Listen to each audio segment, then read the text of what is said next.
안녕하십니까, 송프로입니다. 오늘도 해피 체인지. 체인지. 네, 예. 신군과 함께하는 영화 스폰. 네, 예. 네, 오늘. 다시금 코로나19 확진자가 증가하고 있습니다. 네, 사회적 거리두기도 1.5단계로 상향되었고요. 이 방송을 보시는 분들이 몇 분이나 되는지는 알 수 없지만 다들 건강하시기 바랍니다. 매번 인사말을 코로나 이야기로 시작하는데 좀 지겹다 싶으면서도 어쩔 수가 없는 것 같은 게, 부정하고 싶어도 바로 지금 우리가 살아가는 2020년의 11월은 전 지구적인 바이러스 질환이 창궐한 시대이고, 타임머신이 있어서 지금 이 순간을 훌쩍 뛰어넘어서 코로나가 퇴치되고 없는 미래로 타임어프를 할 수 있는 게 아니라면은 우리는 어쨌든간 코로나19와 함께 있는 이 세상 속에서 무탈하게 살아남아야 되는 거 아니겠습니까? 송프로님은 별일 없으셨습니까? 네, 뭐 저 바쁘게 지내다가 또 이제 예. 코로나, 이게 또 아까 말씀드린 것처럼 진짜 창궐이라는 표현이 맞는데, 그렇죠. 예, 그래서 예. 말씀 좀 마지막이 정답인 것 같아요. 살아남아야 하니까, 또 살아야 하니까. 그렇습니다. 예, 버텨봐야 할 것 같습니다. 어쨌든 이게 촬영인지 녹음인지 살짝 헷갈리긴 합니다만, 어찌됐건 간에 그 영화 한 스푼의 새 에피소드를 지금 찍고 있다는 사실 자체가 일단 송프로님과 저는 무탈하다는 증거입니다. 네. 아까 제가 시간여행 이야기를 잠깐 했는데요. 제가 얼마 전에 놀라운 이야기를 들었습니다. 그 중국 방송국에서는 그 타임슬립 드라마의 제작이 금지되었다고 하대요. 물론 방송국에서 만들어지는 드라마가 아닌 인터넷과 모바일을 기반으로 한 웹 콘텐츠에서는 제작이 가능하다고는 합니다만, 놀랍지 않습니까? 그러네. 그런데 그 이유가 실제로 타임슬립을 시도하다가 사망한 사람이 있어서 그렇다고 합니다. 더더욱 놀랍습니다. 이게 땅이 넓고 사람이 많으니까 별별 일이 다 생기는 것 같아요. 하지만 진짜로 놀라운 게 뭔지 아십니까? 그러게요. 저도 이제 바로 저도 타임슬립을 시도해 본 적이 있다는 사실입니다. 장난이 아니고 진짜로 진지하게 시도를 했었어요, 제가. 물론 어렸을 때 일이긴 합니다. 어렸을 때는. 지금은 이제 초등학교로 불리는, 저희 때는 국민학교였죠. 제가 5학년 이제 종업식 날. 그러니까 봄방학 전에 마지막 학교 가는 날이었죠. 그 5학년 시절이 끝나는 것을 아쉬워하면서 제가 이제 어린 마음에 그날 밤에 집으로 와서 1년 전으로의 타임슬립을 시도했었다는 거죠. 뭐 당연히. 물론 당연하게도 결과는 실패였습니다. 어떤 방식으로 타임슬립을 시도했었느냐 하면, 이게 영화 속 한 장면을 따라했거든요. 사랑의 인하수라는 영화가 있어요. 이런 영화가 있어요? 그 넷플릭스에 11월 22일까지 올라와 있는데 뭐 시간이 얼마 없네요. 내일이네, 내일. 그렇죠. 아무튼 이 영화를 보시면 이제 그 11살, 12살 시절에 꼬꼬마였던 제가 어떤 방식으로 타임슬립을 시도했는지 아실 수 있습니다. 하지만 뭐 타임슬립 같은 시간여행이 아니더라도 사람은 과거를 반복하기도 합니다. 바로 이제 어떤 망각 속에 잠겨있던 기억의 조각을 건져 올리게 되었을 때 그런 일이 벌어지는 것이죠. 이 잡설이 좀 길었는데요. 이제 오늘 소개해드릴 영화는 김현석 감독, 임창정, 엄지원 주연의 2007년작 스카우트입니다. 이 영화가 바로 그 기억에 얽힌 영화라고 할 수 있는데요. 먼저 송프로님께서는 이 영화를 어떻게 보셨는지 궁금합니다. 우리 송프로님의 아드님께서 영화보다 잠들었다고 말씀을 해주셨었는데 말이죠. 그러니까 이제 저도 이제 신부님이 추천을 해주면 사실은 가급적이면 가족들하고 보려고 하고, 와이프는 이제 듣자마자 자기는 괜찮다 해서 아들과 봤고, 그렇군요. 아들도 아마 이제 좀 이게 스카우트라고 하니까 좀 뭔가 막 그런 좀 이렇게 박진감 있고 이런 게 아니라 약간 좀 개인기가 좀 있잖아요. 좀 그런 것 때문에 지냈고, 저는 개인적으로 초반에 저도 좀 지루했었는데 후반부 가면서 나름대로 이 배우들의 연기력이라든지, 그리고 뭐 제가 또 선동열을 굉장히 좋아했었거든요. 그래서 그런 것도 한번 추억도 떠올리면서 즐겁게 봤던 영화였던 것 같습니다. 일단 그 백윤식 배우가 외계인으로 나온 영화 있잖아요. 장준환 감독의 장편 데뷔작인 이건 못 봤습니다. 지구를 지켜라라는 영화가 있는데요. 이것도 아마 넷플릭스에 있을 거예요. 그 스카우트가 바로 그 지구를 지켜라와 함께 홍보를 잘못해서 망한 영화로 종종 소개가 되곤 해요. 그렇구나. 보셨으니 아실 테지만 이제 스카우트도 마케팅 포인트가 굉장히 좀 알쏭달쏭해요. 개봉 당시인 2007년에는 어떤 레트로 복고라는 코드가 뭐 유행하진 않았고요. 이걸 또 그렇게 볼 수 있겠군요. 그렇죠. 이제 1980년을 배경으로 뭐 어떤 이 향수를 자극하는 복고 영화로 또 지금 그렇게 본다고 해도 좀 애매하죠. 애매한 게 있었어요. 그리고 애초에 마케팅 포인트였던 그 한국 야구의 전설적 투수인 실존인물 선동열을 둘러싼 야구 소재의 코미디 영화로 보기에도 이건 뭔가 좀 살짝 어긋나 있습니다. 그러니까 좀 약간 밸런스가 영화가 좀 어긋나긴 했었어요. 물론 이 영화를 가장 간략하게 설명할 수 있는 방법이 있긴 합니다. 그 감독인 그 김현석이 만든 전작들인 광식이 동생 광태나 시라노 연애 조작단과 같은 작품들과 같은 선상에서 바라본다면은 어떤 일련의 흐름이 되는데요. 바로 사랑에 실패한 남자가 자신이 실패한 이유를 복귀하고 한 뼘 성장해 나가는 이야기라는 것이죠. 혹시 광식이 동생 광태와 시라노 연애조작단 보셨습니까? 시라노 연애조작단은 그냥 내용만 대충 알고 이 광식이 동생 광태는 봤어요. 요게 엑기스죠. 광식이 동생 광태가. 지금은 이제 다시 볼 수 없는 금지역 배우를 볼 수 있는. 한번 꼭 챙겨 보시기 바래요. 왓챠에 있습니다. 그 광식이 동생 광태는 왓챠에 있고 시라노 연애 조작단은 넷플릭스에 있네요. 김현석 감독은 그 남자들의 찌질한 속내를 다루는데 굉장히 특출난 재능을 보이는 감독입니다. 사실 한국에 있는 대부분의 남자 감독들이 다들 뭐 주구장창 남자 이야기를 늘어놓고 있긴 해요. 다만 김현석 감독이 좀 이 중에서 특별하다는 이유는 어떤 마초이즘, 소위 말하는 어떤 남자다움에 대한 집착이 덜하다는 점에 있습니다. 예. 뭐 어떤 남자다움에 대한 집착이 아예 없다고는 할 수 없는데 그것을 어떤 상대 여성 캐릭터에게 강요하지 않는다는 게 이 사람의 영화를 부담 없이 볼 수 있도록 만드는 요인이라고 할 수 있을 것 같습니다. 이 얘기를 들으니까 이게 좀 내용이 이제 이 감독의 그 스타일이 좀 보이네. 그렇죠. 예. 영화 스카우트는 대학 야구팀의 스카우트인 주인공 호창이 광주 일구의 선동열을 스카우트하기에 광주에 내려갔다가 자신의 예대인 세영과 재회하며 벌어지는 이야기를 다루고 있습니다. 하지만 이제 저는 이 영화에 대한 굉장히 중요한 정보를 지금은 감추고 있어요. 일단 여기서부터는 스포일러가 노출될 수밖에 없으니 나는 이 영화에 대해 아무것도 몰랐다 하는 분들이라면 양해해 주시기 바랍니다. 호창이 선동열을 스카우트하기에 광주에 내려간 시기는 1980년 5월 8일. 그러니까 10일 전. 광주 민주화운동이 벌어지기 딱 열흘 전입니다. 고등학생 선동열, 그리고 7년 전에 헤어진 여자친구, 여기에 광주 민주화 항쟁 떨어뜨려 놓고 보면은 다들 이제 아무 상관없고 뜬금없어 보이는 요소들의 조합인데 이게 영화를 보고 있으면은 굉장히 절묘하게 아기가 맞아 떨어진다는 거죠. 그런 게 있어. 예. 호창은 이소룡이 죽던 날, 그러니까 영화 속의 시간적 배경으로부터 7년 전입니다. 그렇지. 검색을 해보니까 이소룡이 1973년 7월 10일에 죽었어요. 바로 그날에 호창은 세영으로부터 일방적으로 이별을 통보받죠. 맞아. 그리고 인생이 완전히 어긋나 버립니다. 나름 전도 유명했던 야구 선수였던 걸로 보이죠. 라이벌 대학가에 아마 거기서 직접적으로 학교 명칭 얘기 안 하지만 고대 같은데 그 라이벌 학교와의 경기에 선발 투수로 내세울 정도면 뭐 나름 전도 유명하죠. 중간에 하지만 또 그런 장면도 야구도 포기합니다. 영화의 서사를 작동시키는 첫 번째 미션은 아남골의 K대, 뭐 실제 이름은 안 나옵니다만 어딘지 누구나 다 아는 실제 선동열이 그 대학 출신이기도 하고요. 아무튼 그 K대와 스카우트 이야기가 오가고 있는 선동열을 낚아채 오는 게 바로 첫 번째 미션이에요. 하지만 영화가 말하고자 하는 바는 그게 아니죠. 바로 호창이 왜 세영으로부터 이별을 통보받을 수밖에 없었는가. 그 이유를 이제 다른 누군가로부터 전해 듣는 것도 아니고 본인이 직접 깨달아 나가는 과정, 바로 여기에 이 영화가 하려는 진짜 이야기가 숨어 있습니다. 스카우트가 남녀의 차이를 보여주는 방식은 어떻게 보면 굉장히 전형적이에요. 맞아. 그 무심한 남자와 좀처럼 자기 속내를 드러내 보이지 않는 여자.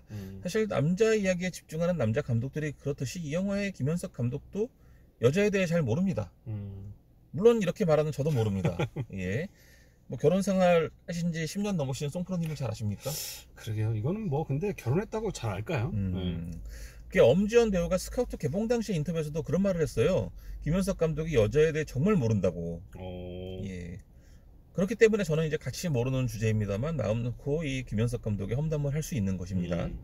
확실히 호창에 대해서는 이런저런 뒷이야기들이 많이 그려져요, 영화에서. 이 사람의 어떤 개인사가 어떻다는 게 대충 짐작이 가잖아요. 하지만 그렇죠. 세영에 대해서는 뭐 그닥 설명이 없습니다. 그러네. 그리고 어떤 감독이 그 부여하지 않은 캐릭터의 입체성을 배우 개인의 어떤 연기로 채워나가고 있기도 하고요. 그 광식이 동생 광태를 보면 이런 대사가 나옵니다. 이효원 배우가 하는 대사인데 여자는 짐작만으로 움직이지 않는다. 뭔가 굉장히 그럴듯해 보이는 말이긴 합니다만 달리 보면 감독이 100개 들고 그냥 저 대사 한마디로 캐릭터의 행동에 대해 그냥 퉁치고 지나갔다고 볼 수도 있는 거예요. 예, 뭐 스카우트에서도 별반 다르진 않습니다. 광주에서 재회한 호창과 세영이 이제 다방에서 차를 마시며 이야기하는 장면을 보면은 어떤 무심한 남자와 속내를 드러내지 않는 여자라는 이 전형적인 구도가 그대로 반복되고 있는데요. 하지만 1980년의 어수선한 시대 상황이 이 장면에 어떤 특별한 공개를 드리고 있죠. 뭐 전두환이 정치적으로 좋다는 건 아니지만 남자로서는 매력 있다고 말하는 호창, 그리고 그런 호창에게 굉장히 할 말이 많아 보이는데도 그냥 머리 까진 아저씨가 무슨 매력이 있냐고 짧게 쏘아붙이는 세형. 먼저 갑자기 여기 언급된 탈모인 분들에게 사과 말씀부터 드리겠습니다. 예. 흔히들 종교 이야기와 정치 이야기는 하면 안 된다, 싸움 난다, 그러니까 안 하는 게 예의다라는 식의 말들을 많이 해요. 근데 어디 그게 쉽습니까? 뭐 각자의 온도차는 있을지언정 정치와 역사라는 이런 거대 담론은 개인과 어떤 식으로든 연결되어 있기 마련이에요. 그게 나랑 무슨 상관이냐, 나 같은 서민이 사는 것과는 상관이 없다라고 말할 수도 있겠지만은 세상에서 완벽하게 분리되어 있는 개인은 없습니다. 호창에게 전두환은 군복무 시절의 인연으로 묶여있는 사람이고 세형에게는 어떠한 방식으로도 결코 피해갈 수 없는 이름이에요.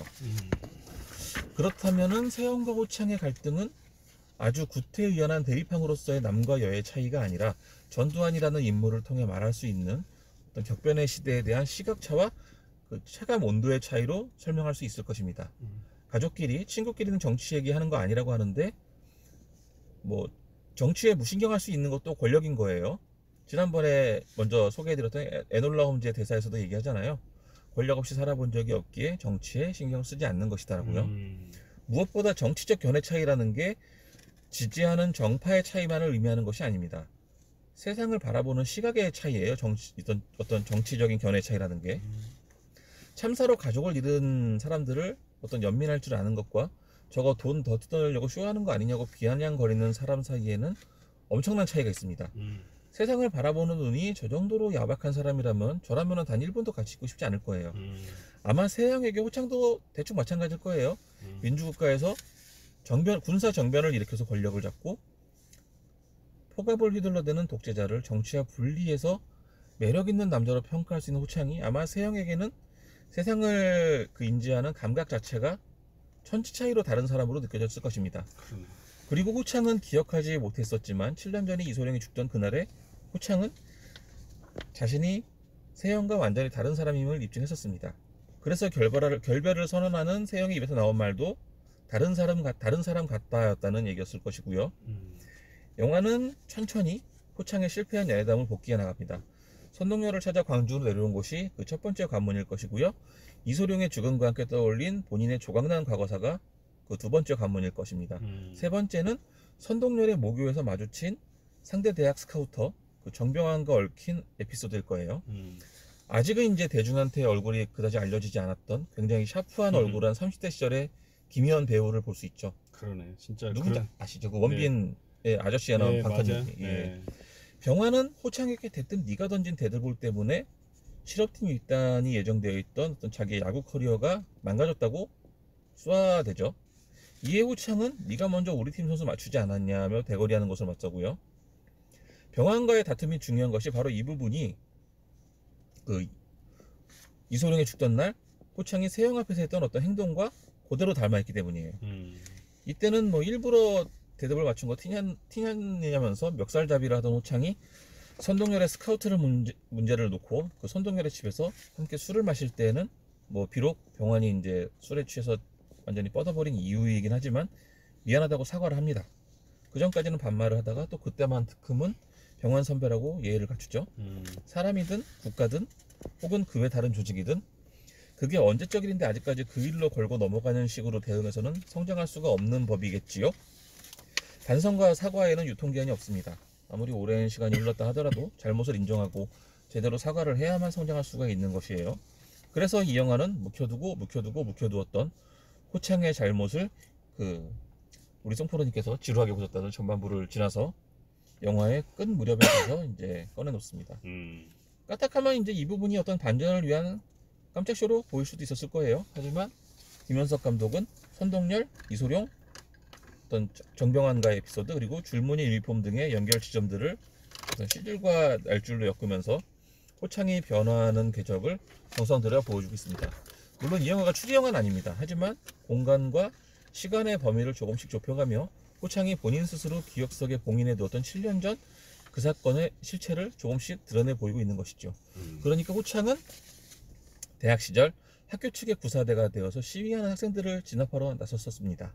제가 아는 분한테 한번 물어봤거든요. 영화에서처럼 학교에서 그 대학교에서 운동부 학생들 내세워서 학내 시위를 무력 진압하는 일이 실제로 있었느냐고요.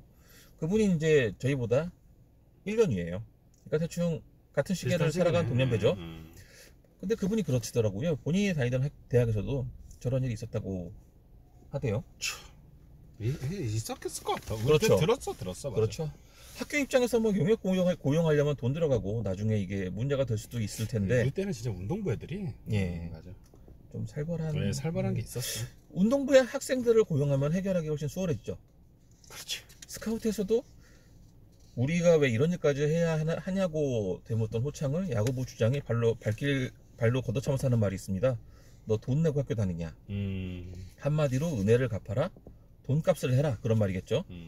호창이 구사대에 동원돼서 시위 진압에 나서는 이 장면은 한국 근현대사의 비극과 부조리를 아주 심플하면서도 명료하게 담아낸 장면이라고 저는 그렇게 평가를 하거든요.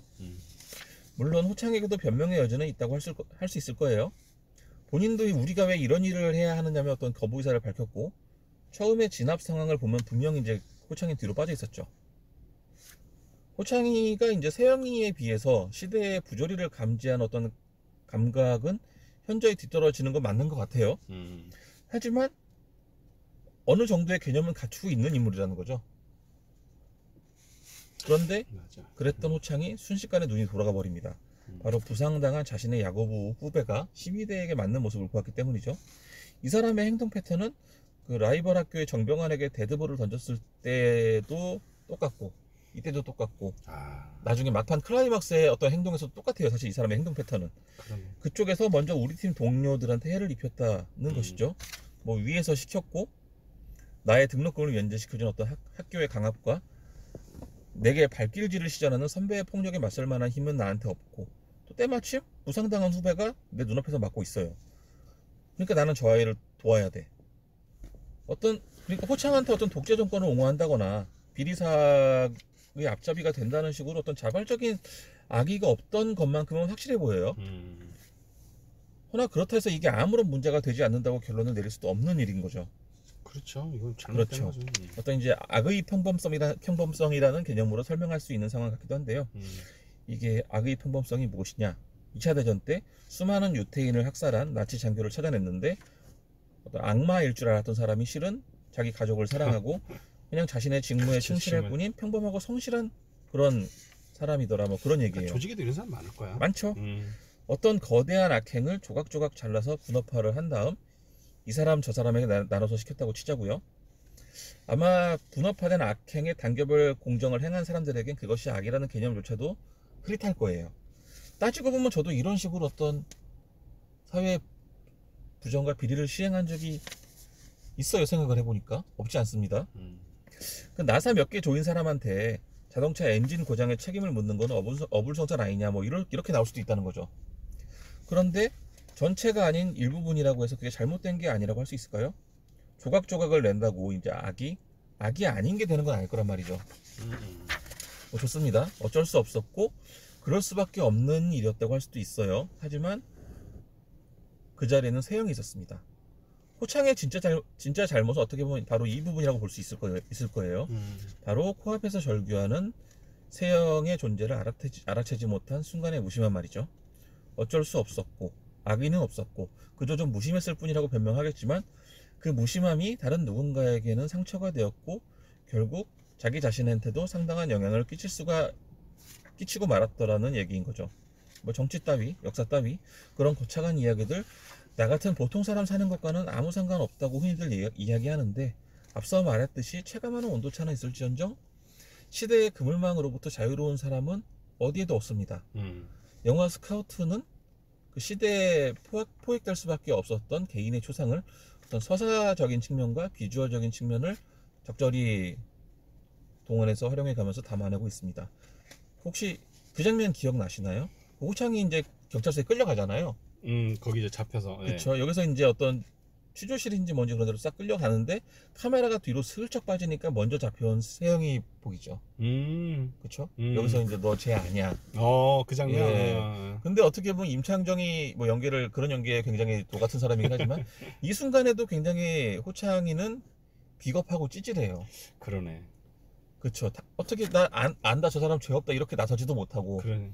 그렇다고 자기가 부인을 해버리면은 나쁜 사람 되는 것 같고, 그러니까 세영이가 먼저 나서서 얘기하잖아요. 네, 나 저 사람 모른다. 자기 갈 길 가시라 이런 식으로. 그리고 이제 그 후반부에 호창이 이제 동렬이가 있는 고깃집에 전화를 거는 장면 있죠. 그 전화 박스 이제 전화를 거는데 전화 박스 주변으로 이제 경찰이 하나둘씩 모여들죠.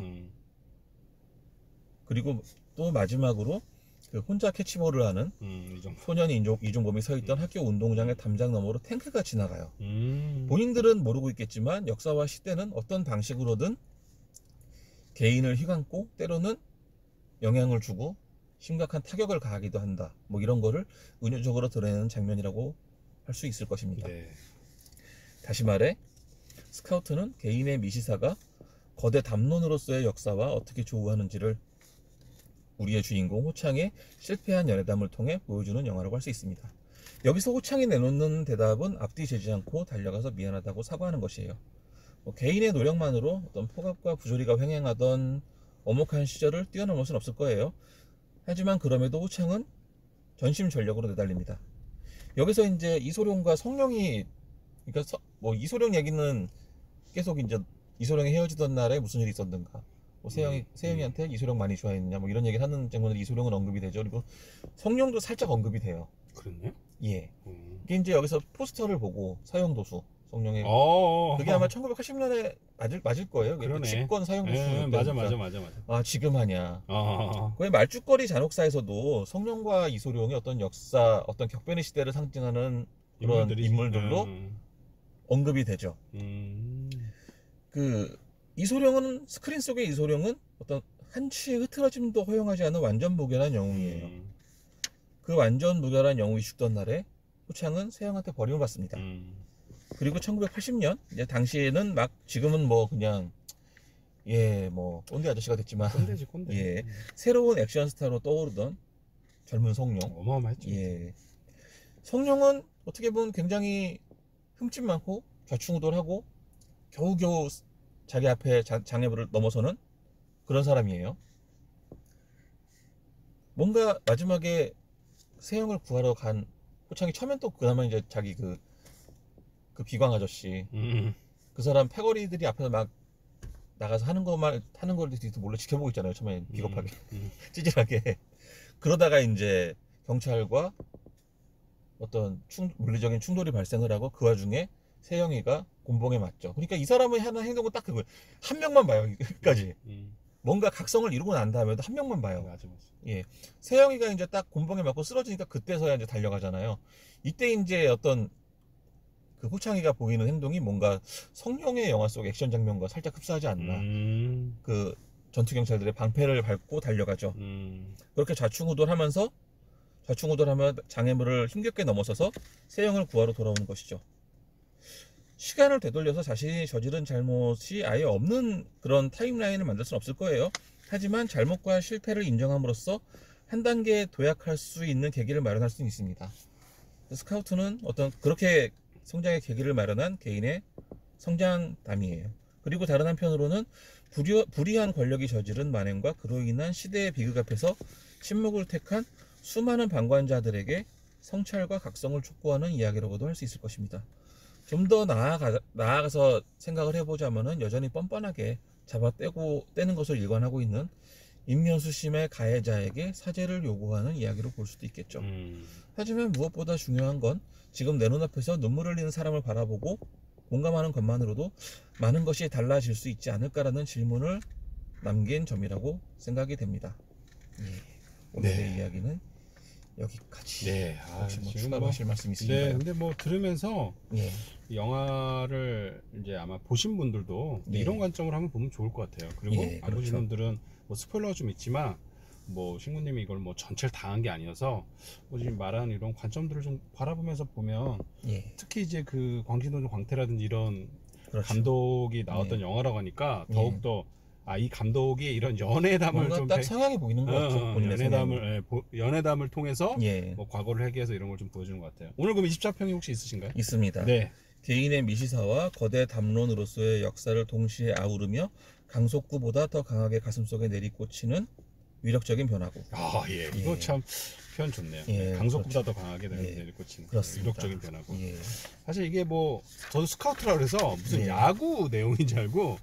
근데 이제 야구가 물론 이제 영화 속 시점에서는 아직 프로야구가 시작되진 않았지만 그로부터 2년 뒤인 1982년에 프로야구가 82년도였나요? 그렇죠. 근데 이게 사실 그 전두환 군사 독재 정권이 어떤 우미나 정책의 일환으로 프로스포츠를 민 거잖아요. 그러니까 맞아, 굉장히 맞아. 좀 이게 야구가 소재가 됐다는 것도 굉장히 뭔가 좀 아이러니한 거예요. 그러니까 좀 감독이 그런 걸 좀 노렸던 것 같아요. 근데 난 스카우트에서 당연히 이제 좀 약간 그런 내용인 줄 알고 했는데 그렇죠. 사실 이제 제목만 그런 거고 어떻게 보면 신군대 말한 대로 찌질한 그 어떤 연인 사이의 그런 이야기를 통해서 갑자기 이제 과거를 막 끄집어내면서 그렇죠. 또 역사적 배경을 결합한 약간 좀 어울리지 않는데 또 의미가 있는 영화. 그렇죠. 네. 알겠습니다. 신구님하고 원래 화요일에 촬영을 했었어야 하는데 여러 가지 일정으로 인해서 또 바뀌었는데 어찌됐건 저희의 또 일정들은 또 다다음 주 화요일 날 일단 그 차기 이번에 좀 특이하게 다음 공표를 영화 할까? 다음 영화를 미리 공표하겠습니다. 2주 뒤에 할 영화는 이제 로키. 실베스터 스텔론의 예, 굉장히 얼마 전에 왓챠에 로키 시리즈가 전편이 올라왔더라고요. 나중에 시간 날 때 보세요. 그리고 그 다음 2주 뒤 크리스마스를 앞둔 그때가 아마 12월 15일일 거예요. 그런가요? 예, 그때는 이제 크리스마스 특집으로 저희가 작년에 봤던 넷플릭스의 클라우스. 클라우스. 산타클로스의 기원을 다룬 애니메이션. 그건 안 했었나요, 저희가? 안 했습니다. 그냥 제가 보라고만 했었죠. 네, 굉장히 그 신구님이 울었던 영화인데. 예, 그렇습니다. 한번 또 그 영화도 어떤 식으로 또 저희가 그 썰을 좀 풀지 기대해 주시고요. 오늘 날씨가 갑자기 추워졌어요. 여러분들 그렇습니다. 건강 관리 잘 하시고 무엇보다 코로나 잘 관리하시면서 2주 뒤에 또 건강한 모습으로 찾아뵙도록 하겠습니다. 남은 시간도 에피 파이어!